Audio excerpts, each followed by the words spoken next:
Hi guys, this is me Anand Jha और आज हम एक नया चैप्टर स्टार्ट कर रहे हैं अर्थमेटिक प्रोग्रेशन। ये आपके एनसीईआरटी टेक्स्ट बुक का चैप्टर नंबर 5 है। सो अर्थमेटिक प्रोग्रेशन, इसके बारे में आपने पिछले कुछ ईयर से या कुछ अपने प्रीवियस क्लासेस में आप लोगों ने क्या पढ़ा है, क्या है। तो इसका बेसिक मतलब है कि आप लोगों ने इसके बारे में सिर्फ एक चीज पढ़ा है, वो है सीक्वेंस, ऑर्डर या अरेंजमेंट। ठीक है, तो अगर सीक्वेंस, ऑर्डर या अरेंजमेंट, जैसे कि एग्जांपल के थ्रू मैं आपको समझाऊं, जैसे कोई एक डिपार्टमेंट, जैसे एक इंजीनियरिंग डिपार्टमेंट है, मैकेनिकल डिपार्टमेंट, अगर उसकी कुछ बुक्स को लाइब्रेरी में अरेंज किया जाएगा तो एक सीक्वेंस के हिसाब से अरेंज किया जाएगा। एक ऑर्डर होगा कि first sem, second same and third same के अंदर भी अगर हमें सोम की बुक या फ्लूइड मैकेनिक्स की या थर्मोडायनेमिक्स की बुक अरेंज करनी है तो पर्टिकुलर ऑथर है ना, या फर्स्ट सेम सेकंड सेम के अंदर अगर थर्मोडायनेमिक्स यूज हो रही है तो उसका पर्टिकुलर सेकंड सेम के लिए अलग थर्मोडायनेमिक्स होगा, थर्ड सेम के लिए अलग थर्मोडायनेमिक्स होगा, है ना, तो सिलेबस के अकॉर्डिंग। तो वो एक अरेंजमेंट है। तो ऐसे ही अर्थमेटिक प्रोग्रेशन के अंदर भी अरेंजमेंट है, किसका, नंबर्स का या कोई एक अल्फाबेट्स का, वेरिएबल्स का बेसिकली अरेंजमेंट है। उस अरेंजमेंट के अंदर क्या क्या मैथमेटिक्स की चीजें हो रही है उसे हम पढ़ते हैं। ठीक, तो जैसे कि एक एग्जांपल के थ्रू अगर मैं आपको अर्थमेटिक प्रोग्रेशन की एक सीरीज समझाना चाहूं, जैसे ये एक नंबर सीरीज लिखा मैंने 2, 4, 6, 8 एंड 10, ये कोई एक मैंने नंबर सीरीज लिखा। अब मैंने आपको कहा कि इस नंबर सीरीज के अंदर क्या खास बात है जो आपको दिखाई दे रहा है, तो आप आसानी से पता लगा सकते हैं कि हर नंबर के बीच का जो डिफरेंस है वो कितना है, 2 है। हर नंबर के बीच का जो डिफरेंस है वो कितना है, 2। और ये डिफरेंस कैसे निकल पा रहा है, जब हमने माइनस करके देखा आगे वाले टर्म को पीछे वाले टर्म में से, लाइक 4 में से 2 माइनस किया, 2 में से 4 माइनस करेंगे इट्स बिकम -2, 4 में से 6 माइनस करेंगे इट्स बिकम -2। ठीक है, तो -2 आप आगे से भी कर रहे हैं, लेकिन बेसिक चीज मैं आपको क्या बताना चाह रहा हूं कि अगर हम इस ऑर्डर में माइनस कर रहे हैं आगे वाले टर्म को पीछे वाले टर्म से, तो हमें खास तौर पर क्या देखने को मिल रहा है, डिफरेंस देखने को मिल रहा है कि इसके बीच का भी डिफरेंस 2 है, इसके बीच का और इसके बीच का भी डिफरेंस 2 है, यानी हर नंबर के बीच का डिफरेंस क्या है, 2। तो ऐसे नंबर सीरीज जिसमें कॉमन डिफरेंस हो, क्या हो, कॉमन डिफरेंस, यानी जो डिफरेंस है वो क्या हो, कॉमन हो, इक्वल हो, सेम हो, उस नंबर सीरीज को हम क्या कहेंगे, अर्थमेटिकल प्रोग्रेशन सीरीज। या अगर एक नंबर है जैसे a या a या 2a या 3a या 4a या 5a, कुछ ऐसा सीरीज चल रहा है। ठीक है, यहाँ पे खत्म हो गया। तो हर नंबर के बीच का आगे वाले टर्म को पीछे वाले टर्म से माइनस करें तो डिफरेंस क्या निकल के आ रहा है, a। तो ये एक सीरीज जो है वो किसमें है, अर्थमेटिक प्रोग्रेशन। समझ में आ गया, इतना तो आपको समझ में आ गया कि अर्थमेटिक प्रोग्रेशन सीरीज जो हमें दी हुई है उसका पता हम कैसे लगा सकते हैं। तो क्या पता लगाने का जरिया है कि आगे वाले टर्म को पीछे वाले टर्म में से माइनस करके देखो, अगर हर नंबर के बीच सेम डिफरेंस आ रहा है इसका मतलब वो एक अर्थमेटिक सीरीज है। अगर नहीं आ रहा है तो नहीं है। जैसे मान लीजिए इन दोनों के बीच डिफरेंस 2 था एंड एंड में 3 आ गया, तो ये अर्थमेटिकल सीरीज नहीं हो। Okay, understand. अब यहाँ पर इसमें हम कुछ बेसिक बातें देखेंगे, जनरल टर्म देखेंगे। अभी आप समझ गए कि आपको कैसे पता लगाना है कि कोई सीरीज एपी में है या नहीं है। ओके, सो जैसा कि हमने सीरीज लिख रखा था 2, 4, 6, 8 एंड 10। यहाँ पर जो हमारा कॉमन डिफरेंस था जिसे हम शॉर्ट फॉर्म में सीडी बोलते हैं, क्या बोलते हैं, सीडी।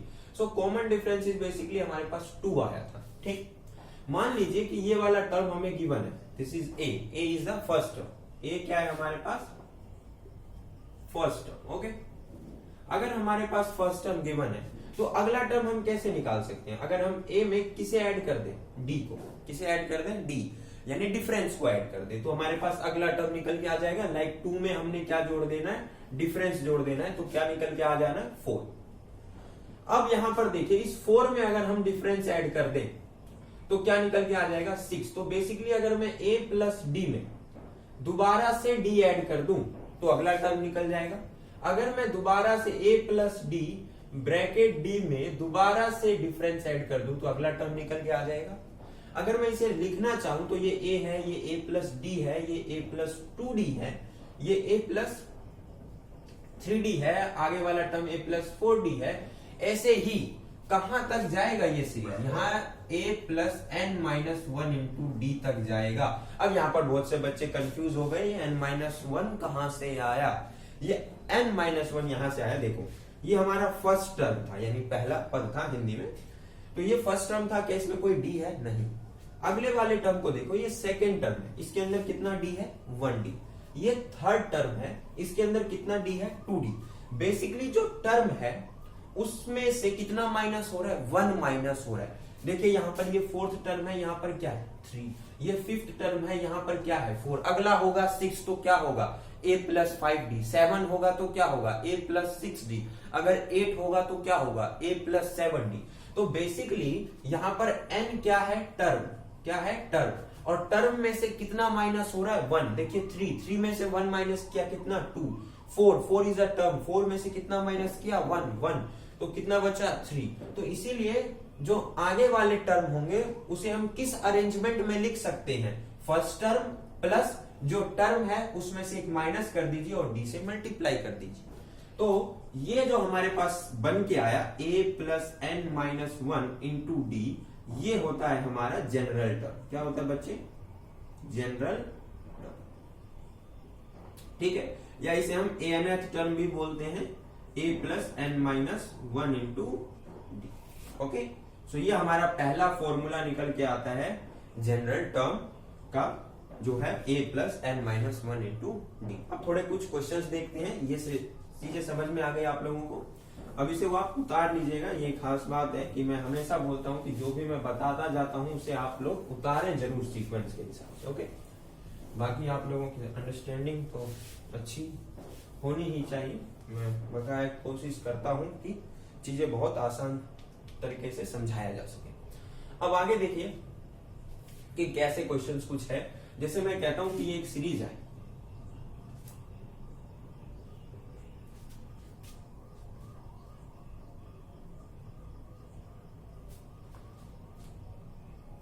ये एक हमारे पास सीरीज है। अब आपसे पूछा गया कि यहां पर क्या आएगा, बेसिकली यहां पर क्या है, तो आपको कुछ नहीं करना है, आपको देखना है कि यहां पर a की वैल्यू कितनी है 4।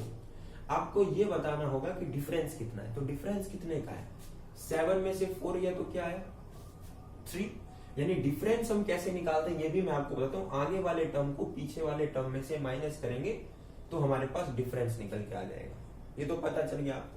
तो बेसिकली आपको अगर 7 पता है तो 7 में क्या ऐड करना पड़ेगा 3 ऐड करना पड़ेगा, तो ये टर्म निकल के आ जाएगा 10। एक तो ये तरीका हो गया, लेकिन इसे आंसर फॉर्म में कैसे लिखेंगे, पहले आप देखिए कि आपको कौन सा टर्म निकालना है, ये फर्स्ट, ये सेकेंड और ये थर्ड टर्म। तो बेसिकली आपके पास जनरल फॉर्मूला है a plus N minus 1 into d. अब आपको निकालना कौन सा टर्म था थर्ड टर्म। मैं आपको बता रहा हूं आपने डायरेक्टली तो आंसर पता लगा लिया, लेकिन अगर तरीके से किया जाए आंसर शीट में तो कैसे करेंगे, ये आपने लिख लिया, ये लिख लिया, अब आप जनरल टर्म लिख लिया। अब आपको निकालना है थर्ड टर्म, तो आप यहाँ पे a, n की जगह लिखिए 3। फर्स्ट टर्म क्या है आपके पास 4, n कौन सा टर्म है, n की जगह कौन सा टर्म है, तो 3 माइनस 1, और डिफरेंस आपके पास 3 का ही है, तो ये 4, 3 में से 1 गया तो कितना बचेगा 2, 2 3 जा 6, तो आंसर क्या निकल के आ गया 10।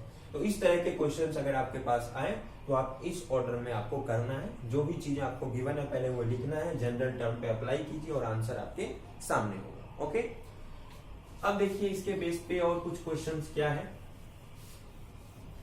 बहुत से बच्चे जो है वो इस तरह के क्वेश्चंस में कंफ्यूज हो जाते हैं, लाइक ये 2 है, ये 2 प्लस रूट 2 है, ठीक, ये हमारे पास 2 प्लस 2 रूट 2 है, ठीक, इस तरह का कोई, ये हमारे पास 2 प्लस 3 रूट 2 है, एंड देन अब आपसे पूछा जाता है कि इस तरह का जो हमारे पास एक सीरीज है, नंबर सीरीज, क्या ये एपी में है या नहीं, आपको बताना है। तो आप कैसे पता लगाएंगे, आप डिफरेंस निकालेंगे। कैसे, देखिए आप सबसे पहले इसको इसमें से माइनस कीजिए, तो आप लिखेंगे 2 प्लस रूट 2 माइनस 2, तो आपके पास आएगा ये 2 और 2 कैंसिल, तो क्या बचेगा रूट 2। फिर आप इसमें से इसको माइनस करेंगे तो ये हो जाएगा 2, पहले आप इसको लिखेंगे 2 प्लस रूट 2, माइनस करना है आपको 2 प्लस रूट 2, यानी आगे वाला टर्म, तो ये 2 प्लस रूट 2 तो एज इट इज आ जाएगा, इसे ब्रैकेट ओपन करेंगे तो ये माइनस 2 और ये प्लस माइनस माइनस रूट 2, ये प्लस 2 माइनस 2 कैंसिल हो गया, 2 रूट 2 और माइनस रूट 2, अगर 2 रूट 2 में से 1 रूट 2 चला गया तो कितना बचेगा, सिर्फ 1 रूट 2। फिर ऐसे ही अगला क्या करना है आपको, इसमें से इसमें माइनस करना है, ये हो गया 2 प्लस 3 रूट 2। अब आपको इसमें से क्या माइनस करना है, अगला वाला पिछला वाला टर्म, तो ये हो जाएगा 2 प्लस 2√2, देन 2 प्लस 3√2 में से ब्रैकेट ओपन कीजिए, ये माइनस 2√2, ये 2 कैंसिल, 3√2 में से अगर 2√2 गया तो कितना बचेगा √2। तो हर नंबर के बीच का डिफरेंस कितना आ रहा है √2, तो ये एक क्या है एपी की सीरीज।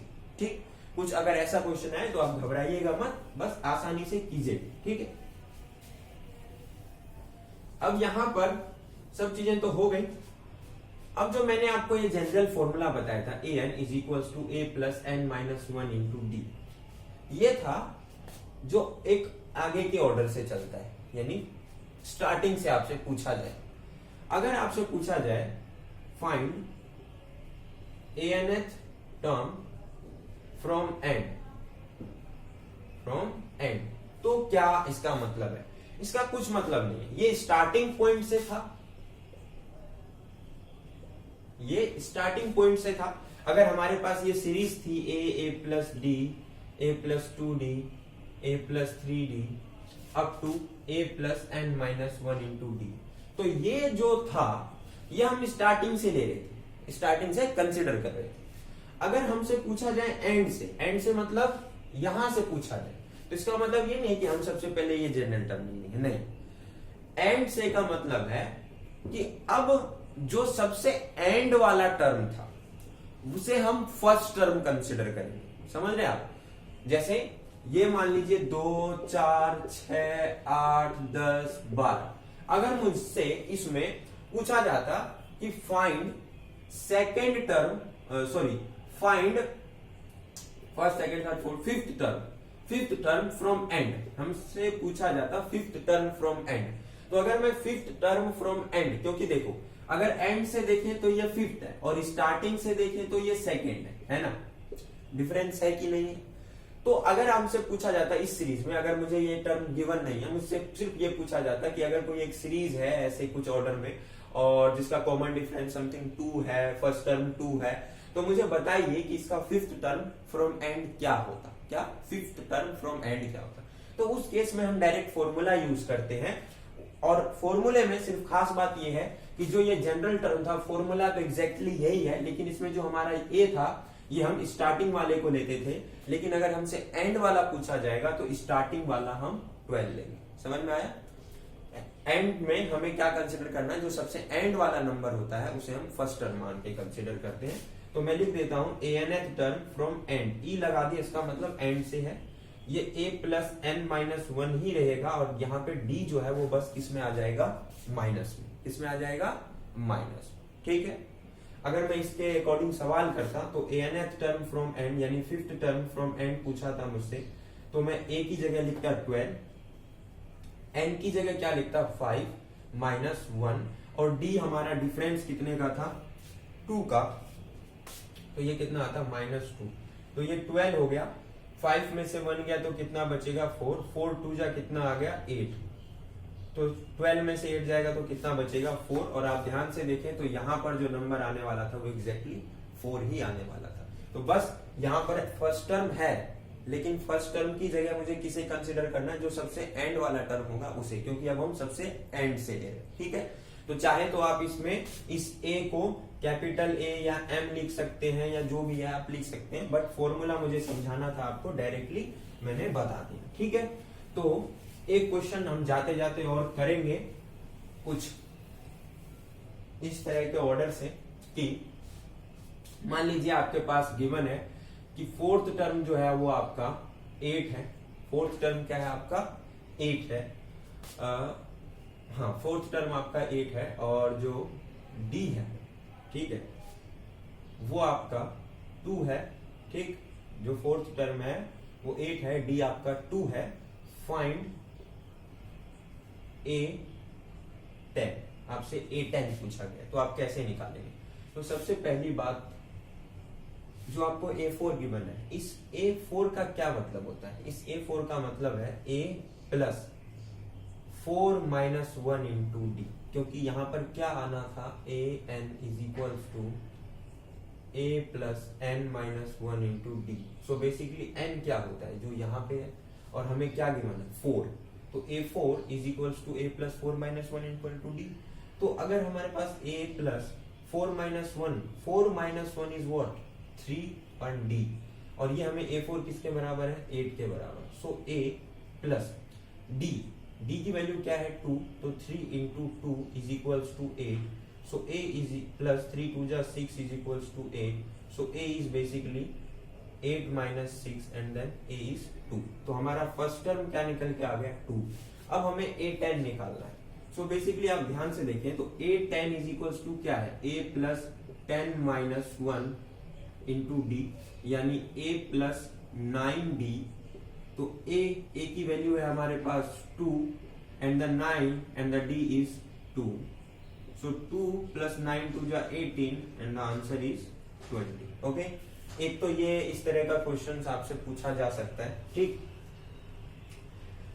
और बाकी जो है एक और क्वेश्चन देखते हैं, ठीक है, मेरे दिमाग में आ गया वो क्वेश्चन और शायद आपको काम में भी आ सकता है, ठीक। आपसे कुछ ऐसा भी क्वेश्चन पूछा जाता है कि if a8 is equals to a4, कुछ ऐसा पूछा जाए a8 is equals to a4। अब a8 इज इक्वल्स, मैं समझा रहा हूँ, ठीक है, क्वेश्चन नहीं दे रहा हूं, मैं आपको समझा रहा हूँ। कुछ ऐसा क्वेश्चन आता है कि if 8th term is equals to 4th term, तो इस केस में आप क्या करोगे, इस केस में आपको ये यूज करना है a8 is equals to a4। अब a8 का मतलब है a प्लस 7d, ठीक है, और a4 का क्या मतलब है a प्लस 3d, ठीक है। अब a ने a को मार दिया, ये आ गया 7d और इधर आ गया माइनस 3d, इधर 0 बचा, अभी देखिए कुछ नहीं, ये बच गया 4d इज इक्वल्स टू 0। अब यहां पर देखो क्या केस क्वेश्चन कैसा पूछा जाता है, ये मैंने आपको समझाया, कुछ ऐसा केस अगर आए तो ऐसे करना है। अब क्वेश्चन कैसा आता है, इफ मान लीजिए अब थोड़ा सा बदलते हैं, if 6th term is 10 more than second term, find 10th term, कुछ ऐसा क्वेश्चन है। तो यहां पर आपको सिर्फ अगर कुछ भी ऐसा क्वेश्चन है तो आपको कुछ नहीं करना, सिर्फ देखना है उसमें बोला क्या बोला है, इफ यदि 6th टर्म यानी छठा टर्म 10 ज्यादा है इससे, उसके दूसरे टर्म से, तो a सेकेंड कितना ज्यादा है, ठीक है, a सेकेंड से 6 टर्म कितना ज्यादा, 6 टर्म इज 10 मोर देन, तो a6 प्लस 10, ठीक है, यही इक्वालिटी वाला कंडीशन लगाया, इसीलिए मैंने स्टार्टिंग में आपको समझाया। अब मैं इसे रफ कर देता हूं, ठीक है। अब यहां पर ध्यान से देखिए a सेकेंड, इसका मतलब है a plus D. A second का क्या मतलब है a प्लस डी, यानी सेकंड टर्म का क्या मतलब होता है a प्लस डी, कम करना है, ठीक। अब a6 का क्या मतलब है a plus 5d and the 10, okay. अब यहां पर ध्यान से देखिए a ने a को कैंसिल कर दिया, ठीक, ये d और ये इधर जाके आ गया, तो ये हो गया minus 5d is equals to 10। So d में से d गया बचा 4d is equals to 10। So d is equals to 10 upon minus 4, 2 5 जा 10 and 2 2 जा 4. So basically d की वैल्यू आ गई -5/2। अब आपसे क्या पूछा था उसने 10th term. So basically and the dog is back. So a 10th का मतलब क्या है a plus 9d, a plus 9d. So a हमारे पास अभी आया नहीं है, हमें वो निकालना है, सॉरी। सो a आ गया हमारे पास -5/2। अभी कुछ नहीं करना है हमें, जस्ट जो हमने अभी इक्वेशन बनाया था, ठीक है, यानी यहाँ पे कुछ मिस्टेक होगा मुझे पता है। 6th term is 10 more than second term, so basically आपको कुछ नहीं करना है, यहाँ पे d की वैल्यू रख देनी है, रुक जाइए एक सेकंड, कुछ मिस्टेक नहीं है, a प्लस 9, अगर हमें फर्स्ट टर्म गिवन नहीं है तो हम फर्स्ट टर्म के टर्म में लिखेंगे 9 and the d is -5/2। So basically a 9 5 जा 45 and plus minus minus 45/2। So a10 हमारे पास क्या निकल के आ गया, a -45/2। अभी हमें फर्स्ट टर्म गिवन नहीं है, अगर क्वेश्चन के अकॉर्डिंग अगर हमें फर्स्ट टर्म गिवन होता तो हम ये वैल्यू रखते। सो आंसर जो है इस क्वेश्चन का ये होगा कि a -45/2। समझ में आया आप लोगों को? एग्जैक्टली मैं इस टाइप के क्वेश्चंस आप लोगों को, देखो क्या होता है कि जब भी मैं कोई पहला पार्ट या कुछ भी बनाता हूँ, ये आप लोगों के लिए क्या है, एक अंडरस्टैंडिंग पार्ट है कि आपको इसमें ना चैप्टर समझना है, किस तरह के क्वेश्चंस आते हैं, चैप्टर क्या है। एनसीईआरटी जब मैं करवाऊंगा, है ना, एग्जैक्टली समझाने के बाद क्या होता है, कॉन्सेप्चुअल पार्ट के बाद एनसीईआरटी सॉल्यूशन होता है। तो मैं कोशिश यही करता हूँ कि जो भी मुझे इस कॉन्सेप्चुअल पार्ट में पढ़ाना हो वो इस तरीके से पढ़ाऊं कि आप एनसीईआरटी के क्वेश्चन खुद ब खुद कर लो। तो मैं हर चीज को कवर करके चलता हूं। तो आई होप आप लोगों को समझ में आ गया हो। तो अभी तक आप लोग अगर चाहे तो एक्सरसाइज 10.1 और 10.2 आसानी से कर सकते हैं। फिर भी एनसीईआरटी सॉल्यूशन में हम आगे देखेंगे और मिलते हैं कॉन्सेप्चुअल पार्ट के नेक्स्ट में आप लोगों के साथ। तो चैनल को सब्सक्राइब कीजिए, वीडियो को लाइक कीजिए और ज्यादा से ज्यादा शेयर कीजिएगा। सो बाय बाय गाइस।